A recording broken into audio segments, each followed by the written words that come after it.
Well, Lead India's correspondent Vinod Kumar joining us on that COP28 deliberations taking place in Dubai this afternoon. Vinod, good afternoon. How does one take a look at the deliberations that now continue at COP28? What's the latest there on the ground? Hi, Anil. Today is the fifth day of the COP28, and as it unfolds, we can see that finance is taking the center stage today.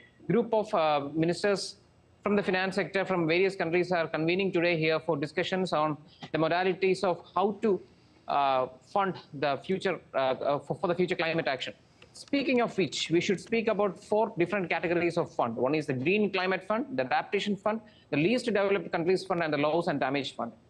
Going to COP28, the Adaptation Fund has so far received 1.3 billion in cumulative contributions from 26 developed countries. Adaptation Fund is used for adapting to the climate catastrophe that we are expecting, like building new resilient grain varieties, new resilient infrastructure like seawalls.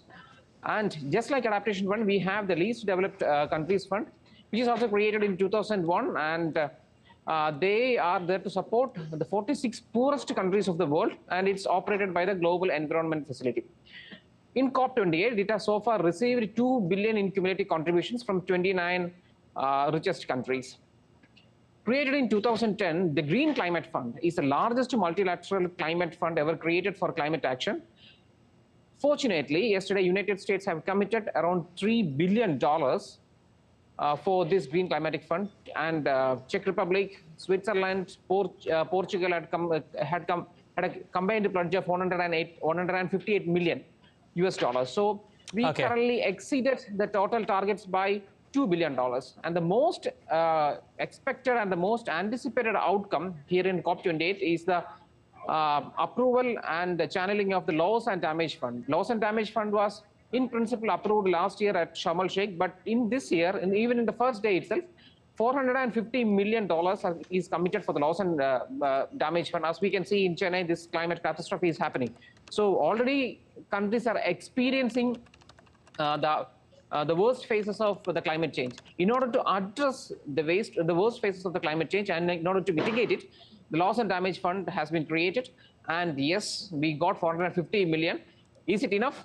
I would say no, because United States have only committed $17 million, and the exact method of the operationalization of this fund is still not clear. World Bank is supposed to be the custodian of this fund, and the World Bank's stewardship should include increased transparency, as the overhead cost associated with this fund, as determined by the World Bank, is quite high. Okay. The COP28 presidency, the United Arab Emirates, have created the largest and unprecedented fund for climate action, a $30 billion climate action fund called Altera. It now stands as the world's largest private investment vehicle anywhere in the world. And before concluding, it should be unfair if I conclude without mentioning Mia Mottley, the Prime Minister of Barbados, who was instrumental in creating the Bridgetown initiatives. As a voice to the Global South, she told that we have to completely rewire and reform the international financial system so that the sustainable development goals of the UN can be met, as well as real fund and real liquidity can flow from the richer nations to the poor nations in adaptation, mitigation, and loss and damage. These are the updates from the fifth day of the COP28 here in Dubai. Anil. Okay, Vinod, put this into perspective for us. What's the goal of COP28? First, from a point, especially when it comes to global stock taking. Secondly, from a point on expectations on loss and damage. And finally, political agreements that are agreed upon in COP28. See, under the presidency of UAE, there is a consensus on the political agreement. On global stock take, it is said to happen here.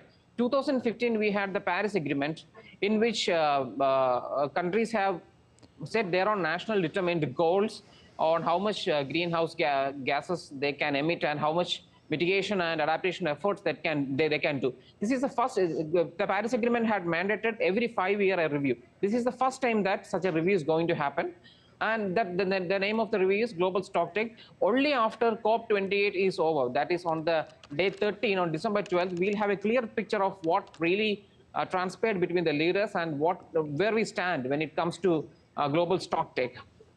And unprecedented actions have already taken on the political front. For example, yesterday we had a faith pavilion here. And we had the first time we had a dedicated health day and a gender day here. And in the health day, we have pledged around $777 million for neglected tropical diseases and another $900 million for last mile workers, like our community health workers, ASHA workers in India. The last mile workers are there everywhere. And the global leaders are all coming together on a consensus. The only one thing that I feel that conspicuously absent is the absence of the world leaders of China and United States. Only the vice presidential rank delegation was here. The leaders were not here. So we have to see how this will convert it into real commitments and real pledging. And second, as I mentioned earlier, the operationalization of the loss and damage fund. World Bank is giving a very high overhead on implementation and the maintaining of the fund. When we look at it from the perspective of the Bridgetown initiative, which was earlier declared April earlier this year, yes, we need to smoothen up the mechanism. We need to make sure that the fund flowing will be frictionless. And we also have many ambitious initiatives. Yeah. Okay, we'll leave it there. Thank you. Appreciate, we've got that cyclone story that's building up. We need to cut across for any emergency